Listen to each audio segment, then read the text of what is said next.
Welcome to the Meditation Conversation, the podcast to support your spiritual revolution. I'm your host, Kara Goodwin, and we are streaming this for the Conscious Awakening Network. So whether you're with us here on Zoom or you're watching on the Conscious Awakening platform or on YouTube or Roku or all of the different ways that this is going out today, welcome. And likewise, if you're watching the recording, I do these live streams every month, usually the third Tuesday of the month. If you're listening to this recording and you're like, why can't I talk to Mina? Well, you missed your chance for today, but you can always come to karagoodwin.com to the live stream events and register so that you can get the Zoom link and join us. These are free events, and it's such a beautiful way for us to all come together and be able to ask amazing souls like Mina, our guest today, your own questions that you have. So let me do just a little introduction here. Mina the Andromedan is an Andromedan, Archangel, Lyrian hybrid who sits on the Andromedan Council and who was sent to Earth to help humanity realize its potential and choose higher timelines. She's a channeler of messages and light language. She offers readings in which she uses a multitude of resources, including messages from Source and guides, remote viewing, and Akashic records to help those who are sent to her to help facilitate a higher ascension trajectory. So welcome, Mina. I'm so excited you're here. Thank you so much for having me. I'm so excited. It's always a pleasure to hang out with you and everybody here and kind of share space and have a wonderful time as we explore our growth and development. So Yay. Thank you for having me. And your hat is awesome for anybody who can see the video. If you're only listening, you might want to watch the video because she has a wonderful hat on. So for those of you who are here live, we would love to get your questions. Please do note this isn't the time for personal reading. So try to keep your questions succinct so that we can get through as many as possible. And also that they apply to the collective, not specifically just to your live stream. While we are waiting for any questions that might come in, Mina, can you talk to us a little bit just about an idea of the work that you do and how you help people? I'm probably pretty well known for a few different things as far as the Galactic History Report. If you guys have had that, you would know me from that. Some things that maybe are not so well known is if you guys have ever heard the word starseed, that is a word that I created.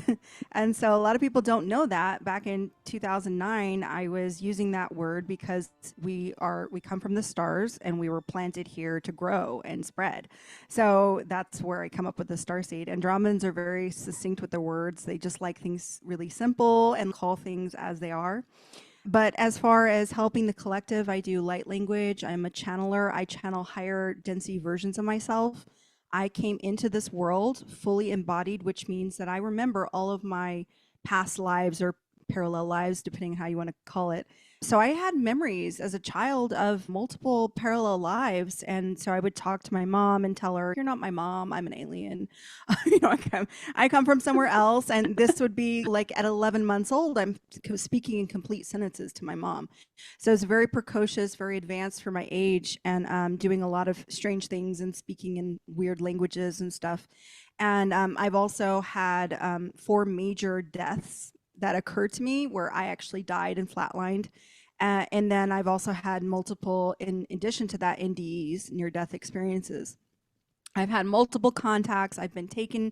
I have a ship that I've caught on camera multiple times that follows me around. I've been taken in my ship. I've been taken multiple times to be worked on for different things. So I am a contactee as well.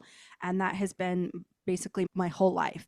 But every time I lost, or I should say, every time I had an NDE or a death, I incorporated more memories. So I have this photographic and photogenic memory, so I don't forget things. And which is kind of sucks when you think about trauma, because I don't forget any of the bad stuff either, but I remember all the great stuff. It enables me to be able to share this galactic history with everybody. That's amazing. You have had so many experiences. And if anybody is not familiar with your Instagram, you've got a ton of things on there, like the ships that you talk about. It's Meaningful Travels, right? Meaningful Mm-hmm. Travels. Mm-hmm. Yes. Yeah, like a So, play on words.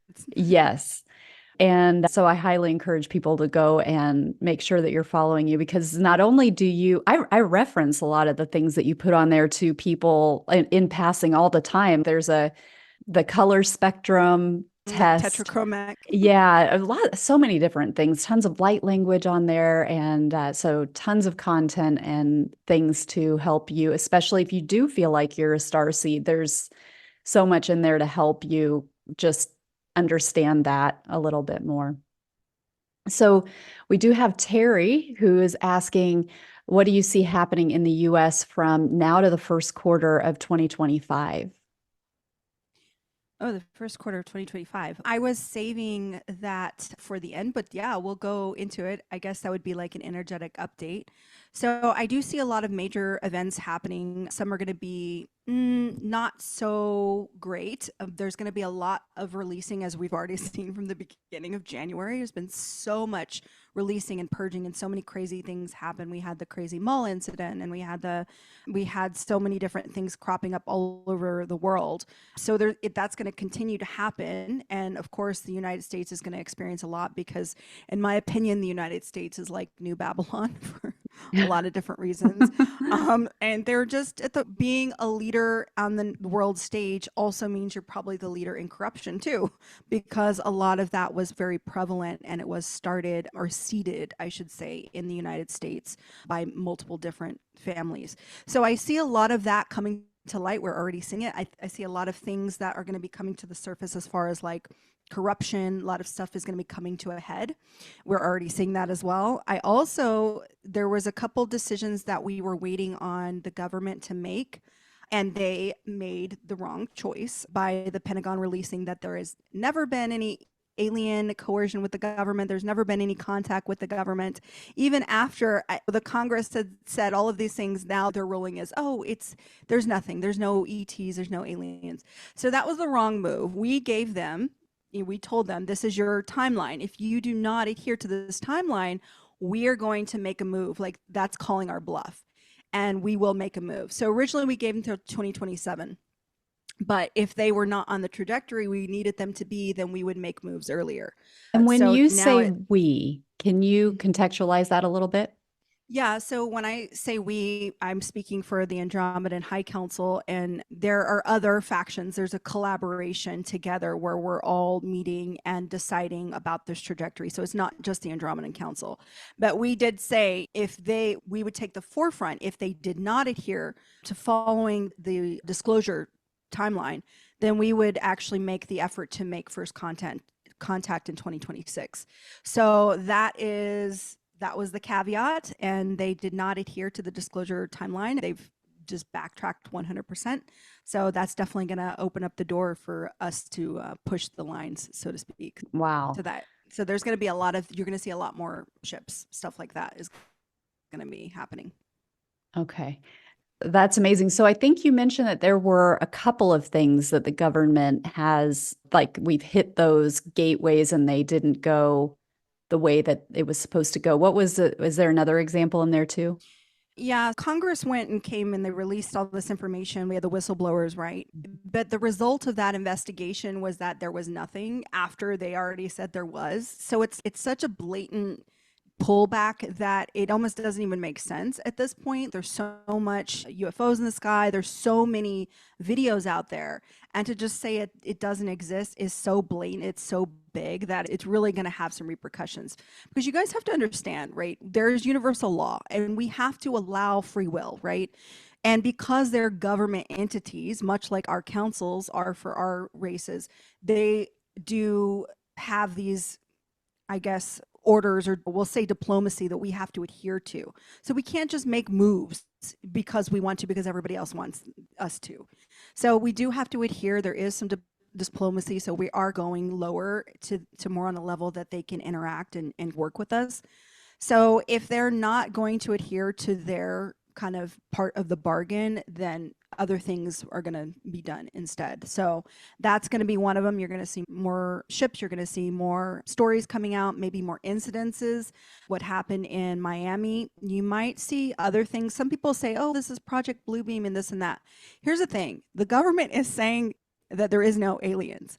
If they wanted it to be aliens, they would be pushing the fear narrative, but they're just saying it doesn't even exist. I already know that Project Bluebeam has been circumvented. It's done. The Starseeds, all of us, you, me, and everybody circumvented that timeline once we came out and we started talking and being the mouthpiece for our people. That timeline has been circumvented. That's the good thing. What is either, yeah, it could be the government, but they're doing it as part of the disclosure plan. But now with the Congress saying what they said, we'll see. Okay. We'll see if they backtrack on that. Okay. And I'm guessing that everybody knows what you're talking about when you talk about Miami, but let's just hit on that just in case that we need to close that gap for anybody. Sure. What happened in Miami in a mall is that there was an incident where it looked like every police officer in Miami Broward County came out in full force to a mall. And originally it was said that there was 4 teenagers that were using sticks and that they had to bring every police, every different type of police, every paramedic out for this. Now, there were videos of entities walking around, and we're talking hundreds of thousands of people running and fleeing for their lives. Some of them, that's what they were saying, all because of 4 teenagers. What happened is these 4 teenagers started playing frequency and tones on their laptops in the center of the mall near the food court. And these frequencies and tones are similar to what a gentleman who had disappeared did when he created a portal in his bedroom that opened into Sedona. Now, there's video of this. The guy was never seen again. He went in through the portal, never seen again. Literally, he was an influencer. He just disappeared. So either the government took him or he disappeared in the portal.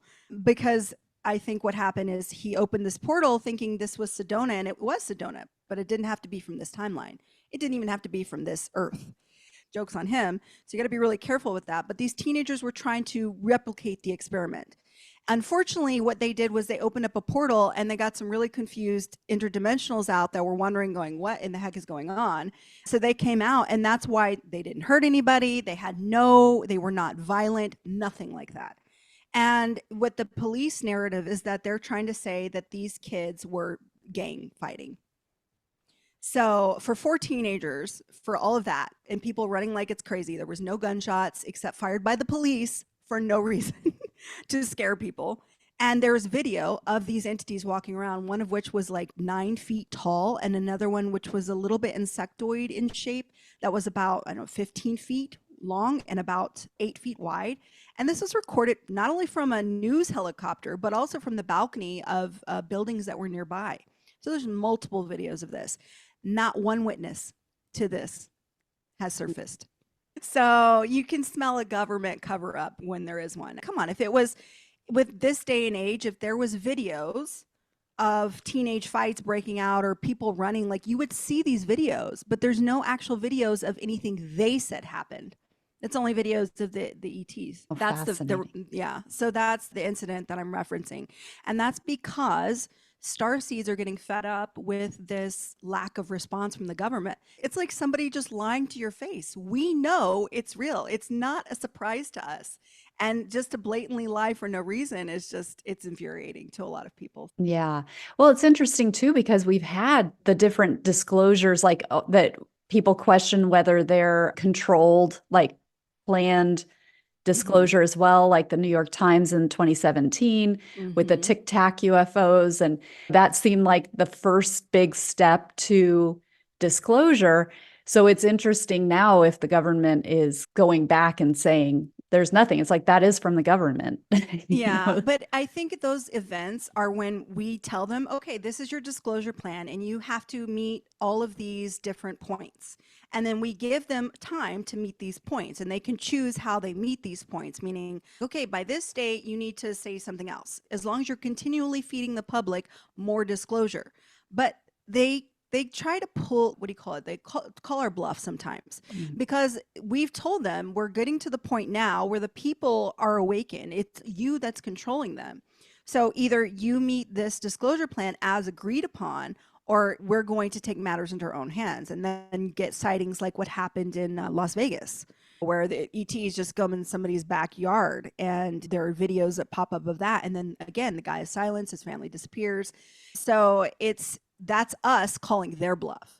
So, and there's many different races that choose to do that because it's this back and forth between us and the humans. Wow.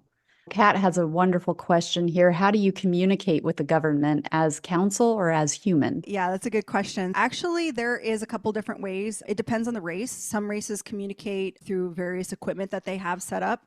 Some communicate through actual beings here on the planet that are taking in either human form or human-like. And then others communicate in a more technological way, not actually, because a lot of the frequencies and the vibration of the beings can't actually be in the same room. And if they can, but it causes really like duress to the human.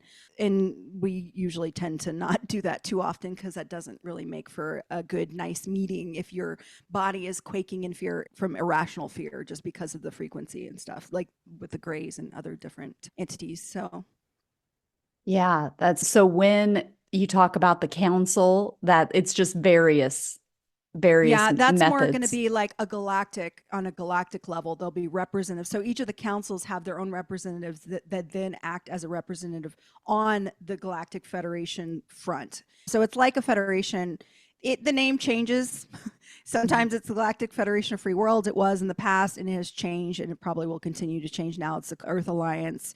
So they have different names, but basically it's all the same. It's where there's representative from each race that come forward and represent their races and their council's kind of interest in disclosure and kind of the meeting of the worlds. So for you, when you're getting this intel within yourself, for example, with your Andromedan Council aspect, and you're getting this information, what's that like for you? Do you get it in real time? Does it just happen while you're going around about your day? Are you in meditation? Is it the dream state?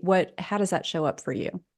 So for me, for the council, it always is my left eye. So it happens when I'm awake. It happens when I'm asleep. It happens no matter time of day, no matter what I'm doing, if I'm in meditation or not, it will happen. My left eye starts to go blurry, and then I can't see in this world anymore. I'm only seeing in like essentially the I say 5D, but it's really up in the higher density. So I can actually see what's going on my ship or something like that.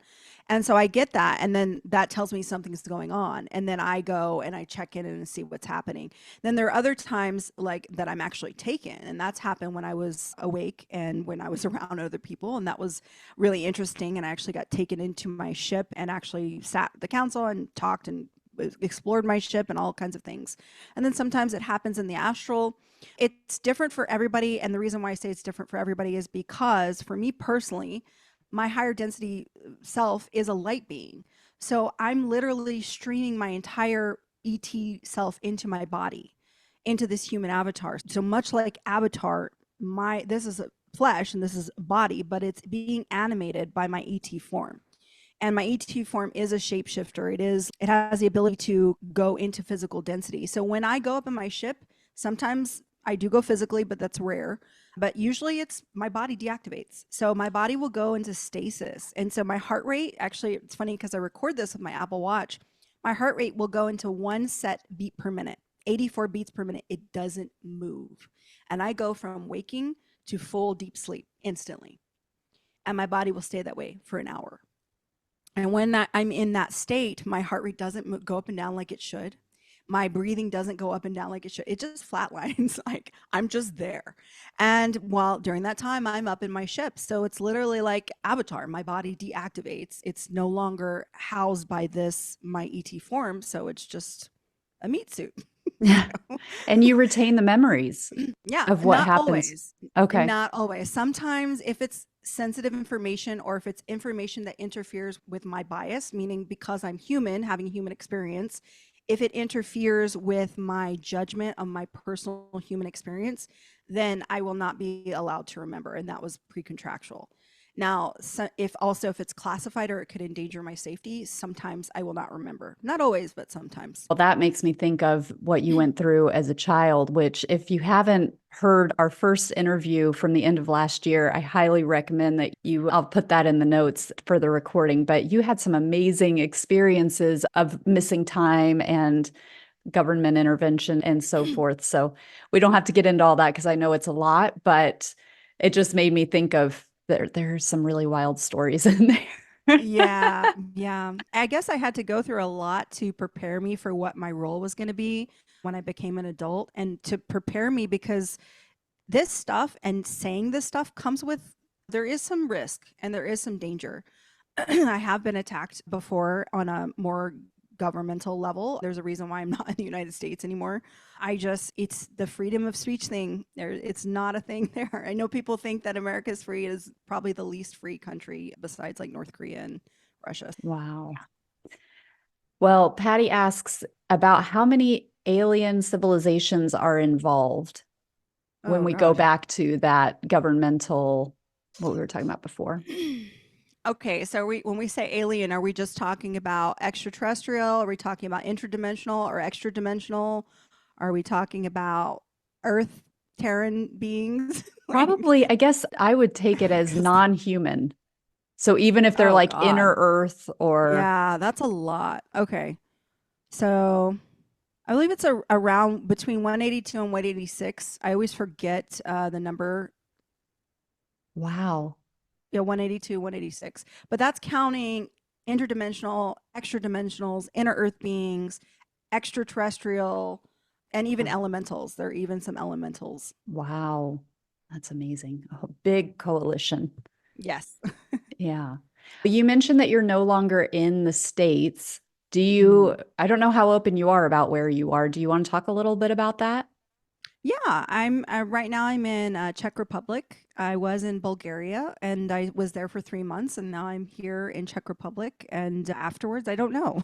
I Mm. probably will go maybe to Korea. So there's a couple different places I want to tour and see Europe while I'm here. It's a amazing place, and the food is so much better. And quality, as far as like everything is banned that's non-GMO, and there's no pesticides, no Monsanto here in Europe. And they're really regulating microplastics, or definitely making a really big effort. So it's been great. It's been great. Mm. Yeah. Interesting that you're going to go to Korea. Mm. Weren't you in Korea or you were somewhere years I ago? lived in China, and then Okay. I've been to Korea too, and I've also been to Japan. But my mom was stationed in Korea when I was little. So Okay. she was in the military there. So Korea's like my second home. Like, I love South Korea. It's great. Okay. Um, And I suspect I mean, it must be part of your mission is to oh get yeah. your physical body in different places on the planet. Yeah, that's And part of grid working. mhm. And then there's like conscious work that you're doing through there, or is it more of a passive just by you being there, a little bit of both? It's both. Yeah, it's Mhm. definitely both. Okay. I think most of the people who are going to be interested in this topic are starseeds. And you mentioned that you coined that term, and a lot of your work focuses on starseeds. So, can you talk a little bit just generally about the starseed mission and why there are so many here at this time, at this particular time on the planet? Yeah, you can think of us like sleeper cells. Like, we were put on the planet to bring about ascension for humanity. It really wasn't happening in the way that we wanted and the way that we had hoped and the guidelines. So we this was like a full safe like plan. So we are fail safe. There's yeah, sorry English. Fail safe plan. And so we decided that we would be putting out volunteers. Everybody has heard of Dolores Cannon and her work about the 3 waves of volunteers. And this has really been happening since the 60s, but it's been coming in waves. And so right now we're in the third kind of wave, I would say, the third wave, between second and third. So the second wave volunteers would be all of your adults and 30s and 40s, and the third wave will be like the kids and the teenagers and 20s. So that's where we're at. So we were put here to help with the ascension, to collectively raise the vibration and frequency of the planet. Even just by existing on the planet, we're already raising the vibration, because we chose different bloodlines or certain bloodlines that would help us our vibration, because we can't just exist in any bloodline depending on your race. So for mine, because I have Archangel, like I had to have certain race that came from like Ashkenazi, and like I had to have certain bloodline lineages, and I have so many different bloodlines. It's really crazy in mine. But we were also put here to heal the bloodlines. So it's kind of like taking a pill and healing from within, like a vitamin.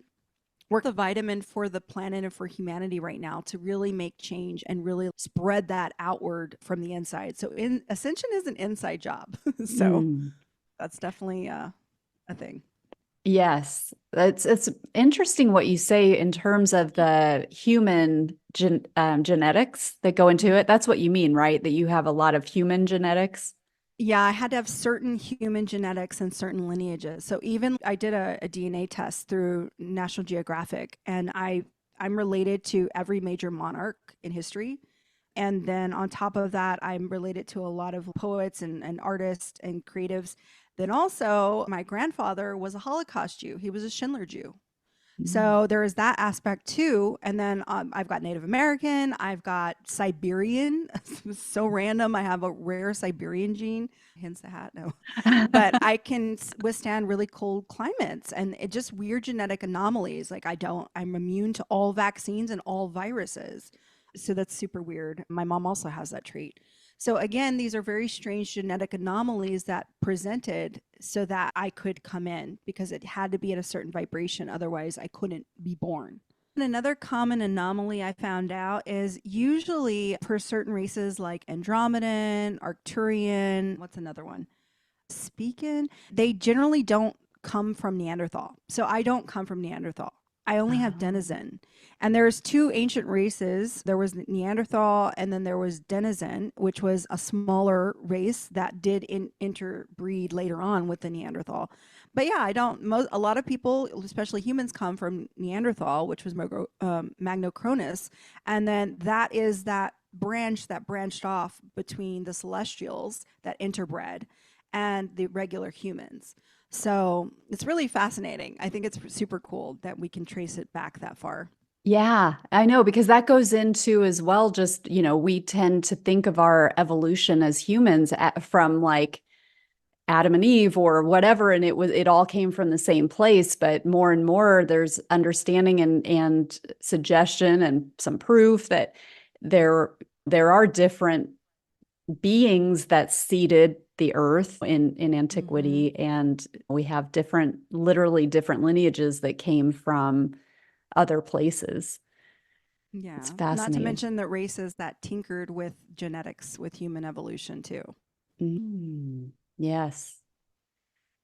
Well, Patty is asking, there's a lot of wide open space in Australia to look at, and our government has yet to totally deny the existence of aliens and UFOs. So do you get a lot of sightings in Australia? Yes. Yeah. We get quite a few. I've actually seen one on one evening. It just flew, well, I think within about 2 to 3 miles of where I was, and just cruised on slowly through the sky and went about its business. And yeah, very interesting. But there's been a lot of sightings, and I think there was one in Victoria that's recognised as about the best sighting ever happened worldwide. It's been reported as proof, because there are multiple witnesses to what happened. So that's there, and yeah,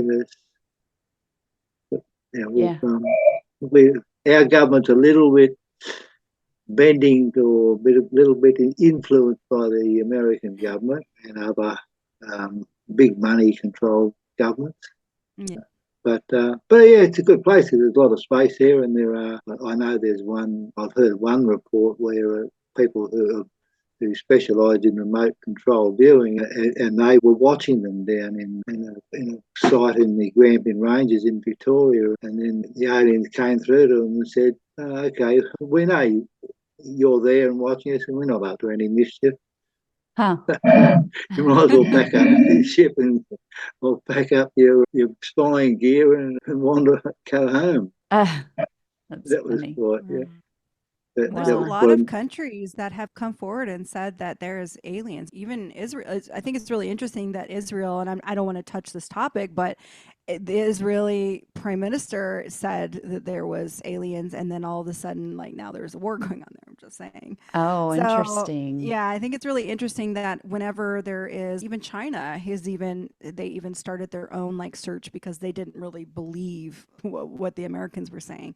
So I think more and more you're going to start to see this, and the people that are going to not be as influenced, or countries that are not as influenced with the United States, starting to say and come forward, yeah, there's some things going on here that That's, people aren't talking about. yeah. Mina, I know you do galactic history reports. I know you don't do as many of them as you used to, but I've had a galactic history report from you, which was fascinating and activating. And I was telling you before we started, I was listening to it again this morning, and it is like we were both saying that it's kind of like the more you listen to it, the more, because I shared that I wasn't sure if I was going to listen to it again this morning because I had a lot of things I had to do, and I decided to go ahead and do it. But I thought, I remember it. I remember what she told me. And then I did start listening to it. I was like, I forgot about this, over and over and over. But there's some incredible insight that you give, and you have a vast knowledge of galactic history in general, because the report that you do for an individual, you lay the foundation. So it's like, I'm going to tell you what happened generally first, and then we'll talk about your role in it. But how, in your opinion, I know it would vary a little bit from person to person, but how does our galactic history as an individual or as a being play into the Earth missions? Do you get like general themes that you've noticed and things like that? Yeah. So the cool thing about it being an activation, as well as it's kind of like a remembrance too, because for a lot of people, when I said sleeper cell, I meant sleeper. There's a lot of us that were inactivated and don't remember things, right? So this is the time of remembrance. So what this galactic history report does is it not only tells you the history, so it reminds you, but it activates memories within yourself. Because each of these lives, whether you call them past incarnation or if you call them parallel lives, they're more like parallel because they tend to parallel what you're going through in your current life. Because those things are coming forward right now in the collective consciousness to enable us to move past it, work through it, and release it on a collective scale for the global collective. So when you're going through something, when you're fighting a battle or whatever you're doing in your now life, you're actually doing things that have been done in the past, but you're bringing it to the surface so that it can be healed. So that helps in the mission, because the number one point of really stepping into yourself is doing your inner work, right? You're healing yourself, you're doing your shadow work, you're doing your trauma work, you're healing inside.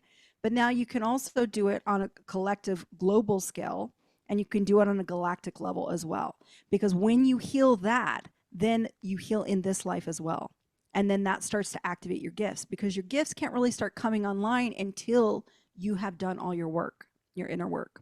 So we're doing that, and you're doing it for yourself, but you're also doing it for the collective because of the role you play as a starseed. Mm, that's incredible. I feel like I've noticed more, and I'd love to get your take on this, but when I was first on my path and kind of waking up, there was a lot of focus, I feel like, and whether it was my unique experience with who I was listening to or whatever, on the upper chakras. And it feels like there's such importance right now on the lower chakras, in terms of, it almost seems to me like pulling this deeper and getting it into the earth. And I'm not sure why that evolution, or if anybody else relates to that in that same evolution. But it's like, in what you're saying with this, the waking up and us just literally just being here. But of course, the earth is in our root, if we do the as within, so without. Mm-hmm. Have you noticed anything like that too, or? Yeah, what's interesting is most star seeds are really more in their upper chakras, right? Because we're a little bit more spiritual than a lot of other people. But right now, humans are all in the lower chakras. So we have to find that balance of the meeting of the mind, so to speak. So essentially, it's coming together and bringing us, which are up here, the galactics, and tying it down into Mother Gaia. Because everybody is always in their lower three chakras. If you're human, you're working to provide for your family, you're doing fight or flight, survival instincts, more living in the reptilian part of the brain. And right now, what we need is actually more of this raising. So for us to help them raise, we have to meet them down. So it's clearing a lot of this because it's blockages that are preventing them from coming up. So it's too much in the kind of fight or flight. It's too much in the lower, like guttural desires, wants, the anger, all of that. That's all the lower three chakras.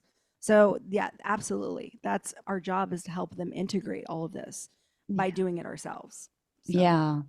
Have you noticed from your perspective because you also mentioned the waves that Dolores Cannon brought forth, as this third wave is aging and starting to become adults, starting to get into the workforce, starting to interact more, where adults are seeing them less as children. There still are children in there too, but every day more, and they're getting older and older.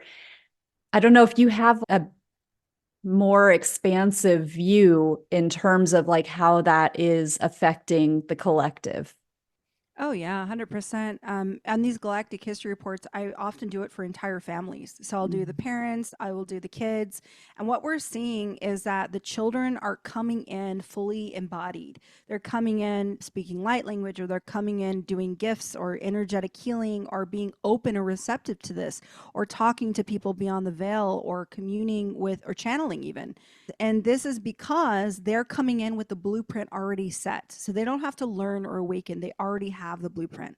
So as they continue to integrate into the society, and as we continually go higher and higher timelines, we're going to get to timelines where the children already have everything that they need, and they are instructing us, or instructing humans, on how to live on this new frequency with it all around in the new earth, so to speak, because we're shifting to a higher timeline where a lot of this negativity and a lot of this stuff that had been perpetuated by older generations are now changing. And so it's now opening way and paving the way for brand newness, for this, the new way of life, the new healing, more compassion, more open to other things, and being like a member of galactic society. So, you know, the kids are going to be the leaders. They always are, and everybody always says that, but it really is that, because they already have the blueprints activated. So they don't need to be taught. If you give them the tools, they will make their way. So wow, that's so exciting. yeah. It goes a little bit too, it marries with what we talked about in the beginning with the question about what do you see through 2025. And you were mentioning that from a governmental disclosure perspective, 2026 is a hard deadline for them. I hear different theories about when things are really going to start to feel different here on the planet. Some people say it's not even in this generation, or not even in this lifetime, that we'll really have the technologies that are coming and the real shift. And then other people are like, oh, by 2030, we're going to be in a totally different experience. So where do you land in that? Yeah, so since 2012, I've been using the hashtag 2030 for a reason. So yeah, I've been in the 2030 camp for a very long time. That's the intel that I was given. What's interesting is in the beginning, it was 2030 had a different representation, and in the past, 2030 was actually the end of the world. So that was the timeline we were headed on, that trajectory. And since then, we've shifted now to that as full disclosure. So the timelines are shifting so fast all the time. Things are changing so fast, but it's, if anything, it's accelerating, not decelerating.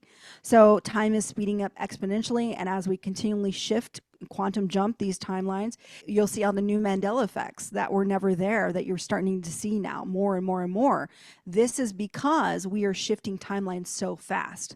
So now, and that's what's so cool about the healing of the bloodlines that I was talking about earlier, is you can actually heal generational bloodlines to the point that they do not remember it ever happening. And that it's been done. So literally you can heal, say, let's say womb trauma or sexual abuse or stuff like that for your generation. And your mom, your mom's mom, they will no longer remember it ever happening. And so that is because we are shifting timelines. A lot of people don't grasp the timeline thing, and it's a part of quantum physics, but essentially we're shifting timelines. And that means this new timeline that is created that we're now on is what applies. It's the main timeline. So that means the other timelines are no longer the main timeline. So you may still remember things from the older timeline, but they don't apply anymore. You might be the only one who remembers those things. And that's how you know you're shifting timelines. And you always are trying to aim for your highest timeline, your personal highest timeline. That's the thing. And that's what the goal is. If things are changing and shifting, they're going to. But for me, 2030 it hasn't changed in a while. It's only changed in the last time was 2012. And so when you tune into 2030, do you see like a completely different lived experience by then? I see the full disclosure of information. So we get all our real history back. I see contact, and it's just open contact. I see shifting of communities. There's going to be a bit of a separation leading up to that in the timelines, where like a bifurcation where the timeline has split and the higher ascension timeline has already been chosen. People could still choose the lower timelines, but they will not be perceived by us the same way, and we will not be perceived by them the same way. And I've literally seen this happen where you'll notice people don't see you when you're walking in a space as much. Like it's almost like you're not there until you interact with them, or things that affect them like weather or crazy phenomenon or news, like something happens in like a shooting or something, but you were just there and nothing happened. Or the weather, like something crazy happened, there was hail, but you were just there and there was no hail. That's because you're not on the same timeline. So as you get into higher timelines, your timeline doesn't affect theirs and theirs doesn't affect yours. That's wild. That's why people can have different projections for this, because maybe that's the timeline they're on. So right. Yeah. And it's interesting really what you say with the memory too, because it is, I heard somebody else talking about that, or where my friend does quantum healing, and she's like, there have been so many times that I've cleared something for somebody and they literally can't remember it. And so then it's weird because they forget the value of the service because they don't remember what it was like before. So then they start to think like, did I even get anything?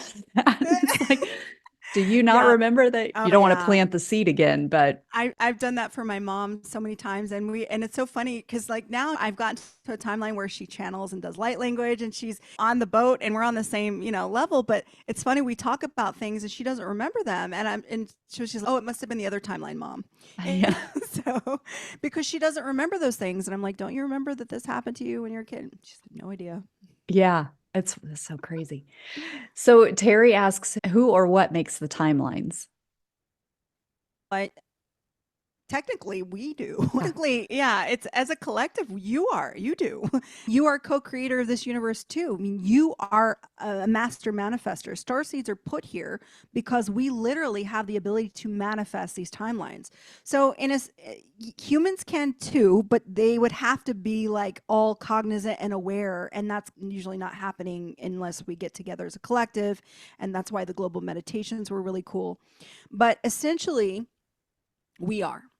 When you manifest, you're aligning your thoughts, your feelings and emotions, your actions, and your words. When all of those things align, you create reality. This is how you manifest. Literally, this is proven by string theory. This is when basically there's let's say there's a black dot and a white dot. In one reality, the black dot exists, in one reality, the white dot exists. And then there's a third reality in which both exist. And so essentially this theory is we are creating that. And when you think and manifest a timeline that something happens, as long as you focus on that, you don't create the alternative. But if you do have self-limiting beliefs or doubt or whatever, and you go, oh, but what if it does this? You've now created that alternate timeline where that doesn't happen, where whatever you're trying to manifest doesn't happen. So you can course correct. And that's constantly what we're doing all the time, is manifesting our highest timeline and trying not to let those self-limiting beliefs and self-deprecating thoughts get the better of us, because then we can create that lower timeline. So this is a collective effort. So we're all doing it. But in your personal bubble, you can manifest. I do it all the time. I will manifest free plane tickets. I'll manifest all kinds of things, like all the time. So you can do it. That's so beautiful. Everybody. Yeah. Dharma, we have a couple of people here, by the way, who are like, oh, my galactic history report was amazing and it helped me so much. And I concur. I testify. Let's see. Dharma Mama is asking, can we forget things from our own past because of the timeline changing? That is a good question. And I'm probably a terrible person to ask because I don't forget anything, but I would think so. I feel like you would, right? Like, or is that if you changed it, you probably will not forget it. If somebody else changed it, then you may. So I hope that makes sense. For example, like that's where we get the Mandela effects, right? When you remember something a certain way and nobody else does, or only a small group does, then you're part of that timeline that is no longer the main timeline. So that means you shifted. So that means you were part of the collective that shifted that timeline. So if you can't remember it the other way, then that means you were not a part of that timeline that shifted. So you know what I'm saying? So yeah. It gets very like it's like a circle that keeps coming back in on itself, because we were exactly going back to my own galactic history report where I'm like, I remember it. I don't need to listen to it again. I remember all of it. And of course, it's not until I'm actually listening to it that I'm like, I totally forgot about that. But you remember what you remember, right? So you would never know if you forgot something, because it's not in there anymore. Right. So it's tricky to know. That's one example, but let's say like the big Mandela effects where we literally remember it a certain way. Like the latest one that just happened when we had the biggest shift that we'd had in a while, which happened back in October, was Bing Crosby, the song, a Christmas song, I'll Be Home for Christmas. The lyrics changed to "You can plan on me" instead of "You can count on me." Really? It's not even proper English. Not even English. It makes no sense. And my mom has a record, okay, because we played this every Christmas, like clockwork, and we know the song by heart. And she played the record, and the record had changed. And we were like, this was a real Mandela effect. Because there's the ones that the government creates, and those you can like still have items from that time. Like the Fruit of the Loom one, somebody found like some of the way, the cornucopia or whatever. So that ones are planted, right? But there's real Mandela effects, real ones, and they will change, but your memory doesn't. So that means that we're from the old timeline. Wow. Yeah, that's wild. So Cicely is saying, what are some examples of starseeds meeting people in lower chakras and help raising the vibration? Does it mean sometimes we lower our vibrations, or is it that we're holding our frequency while being surrounded by other people? Girl, you always got the good questions. I was just thinking of this today. It's really funny that she brought it up. But anyways, I was thinking that sometimes you are around people and you feel very drained afterward. And you feel like it feels emotionally taxing to be around these people. And it is nothing like personal. It's nothing like they're doing anything wrong. It is just a frequency and vibration. What I've learned is that if they're in a lower vibration than you, and they're in their, you could say in the lower chakras, but that's two different things. But I'm saying if they're in the lower vibration than you, it will feel physically draining to lower your own vibration to interact with them. And this is why you see so many starseeds becoming recluses, going into hermit mode, wanting to disassociate with society, wanting to get away to protect their energy, because it is taxing to have to lower your energy just to interact with somebody. And I'm a prime example of that. I go into hermit mode and I don't see anybody. Like I'll see people online, but I do not physically see people, and I go weeks, if not more, if I can help it. And it's because it is taxing to be around people and when they're not vibrating on the same frequency as you. That's really interesting too. I just was with somebody a few days ago, and when I got home, I was exhausted, and it wasn't, and I enjoyed our interaction. It's a friend, a longtime friend. And it did, I kind of question that a little bit, but I don't like to think of her in that way. I don't want to feel like I can't hang because we're too off, but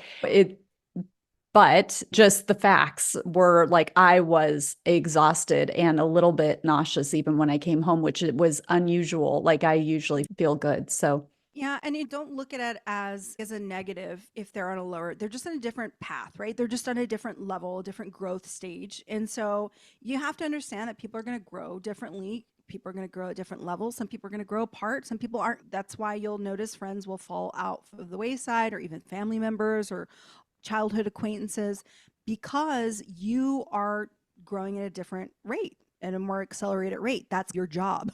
Your job yeah. as a starseed is to raise the vibration, because you can think of it like a flame, right? We're all candles being lit, and we're going around lighting other candles, but we're also lighting things on fire too sometimes, and it will spread in a good way. The thing is, it takes out of you, you have to give of yourself to then raise that vibration. So yeah, you can do that, but it will drain you. Yeah. Yeah. It's fascinating. I know you have a soul blueprint and crystal harp like language. Those were two things that kind of jumped out at me that I was hoping to get some more insight. Can you talk about those two things? Yeah, so I got a really beautiful 100% quartz crystal harp, and it has these tubes, and I can show you real quick if you want to see. It's absolutely beautiful, and I'm going to be doing it's more angelic. And so that my archangel is not satisfied unless I do more like archangel light. So we'll be actually music, but and like singing with this quartz crystal harp. And so I'll be releasing that. It's beautiful. So I'll show you real quick. Yeah, I want to see that. That's awesome. I love that your archangel wants to be seen more.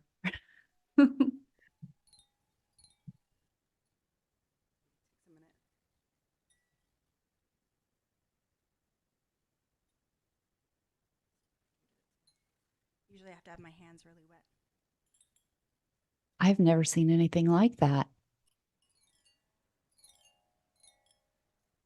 Oh, you might have to put it a little bit in front of your shirt if you can, so we can see it better. Oh gosh. It's tricking Zoom. Yeah, it is. It just made me invisible. Yeah. Okay, let's see.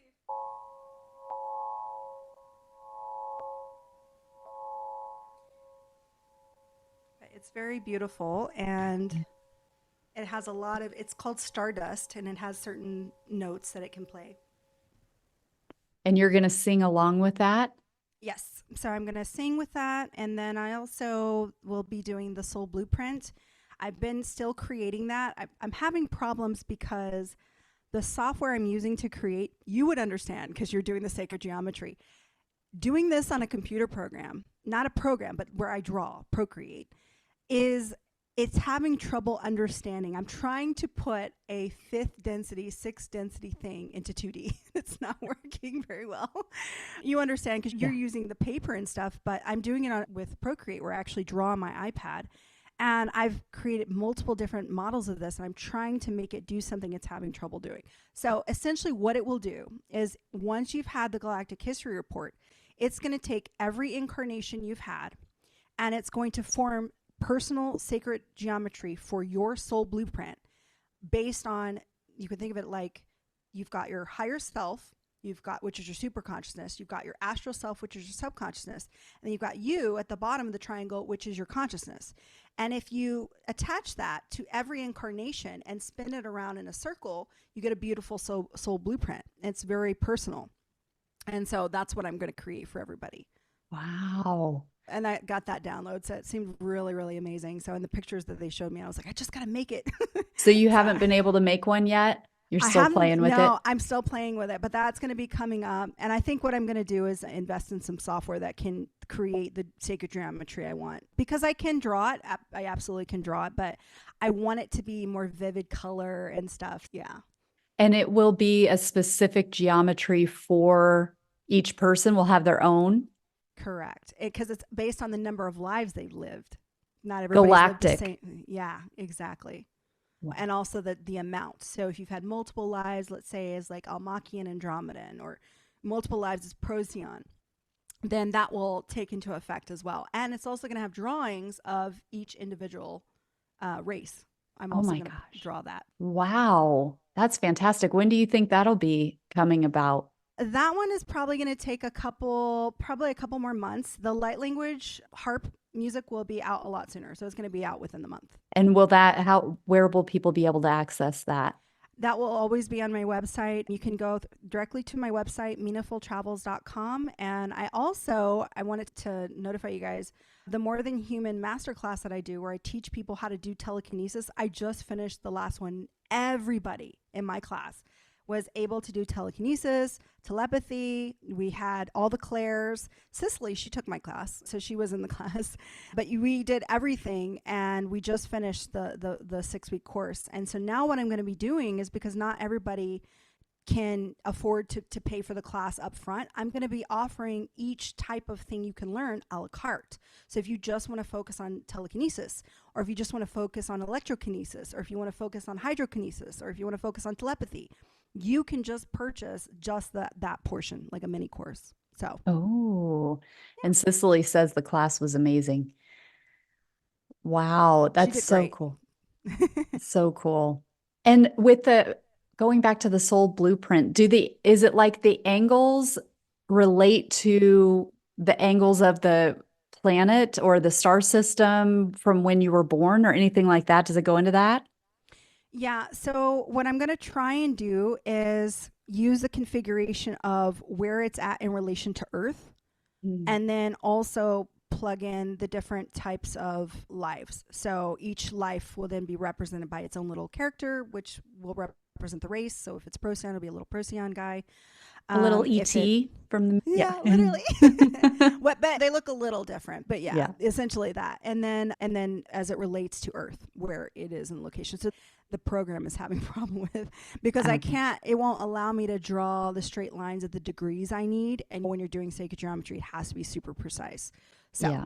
I'm probably going to have to get something else. Mm-hmm. That's fantastic. And you do still do some of the galactic history reports, right? I'm offering it for anybody who watches this.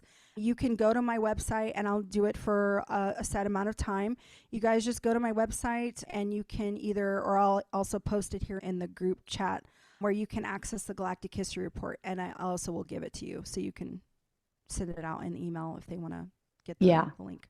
Yeah, for sure. And like I said, I know I got so much from it. We've had a lot of people in the chat saying how important it's been for them. Again, like the people who are drawn to this, if you're drawn to this, you probably are a starseed, because non-starseeds really aren't interested in this and don't get it. I get comments sometimes for videos they just don't get it. So it's like, this is nonsense, but I can understand how it's confusing.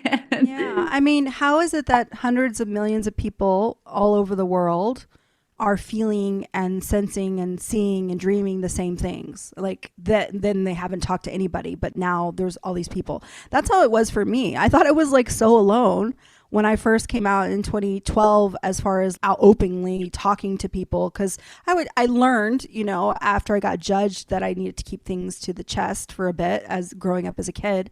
But in 2012, I started noticing people were like responding and waking up. So I would activate people's light language in person where I lived in New Mexico, and I would, help them, and we'd have like ceremonies, and we'd go out and commune with, especially the natives, Native American like myself. We'd go out with our tribes and commune, and they even have a legend speaking about the star people.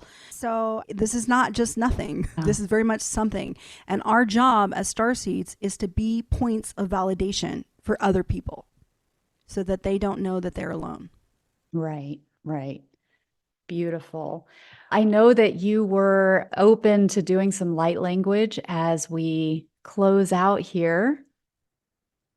Okay. So just get somewhere comfortable and just get relaxed in your seat. And close your eyes if you want. I'm just going to pull in some light language, letting it invigorate us for the rest of the week, and just take these codes from when you go and go forward, and just let them fill you with energy, fill you with hope, fill you with faith that everything is going as it should. Have gratitude and love for your journey thus far, and allow this to bring you to your highest timeline, always thinking and trusting yourself and your higher self, because you have all the answers. Everything is within. And we just need to trust ourselves and to love ourselves more. So I'm going to bring in some codes.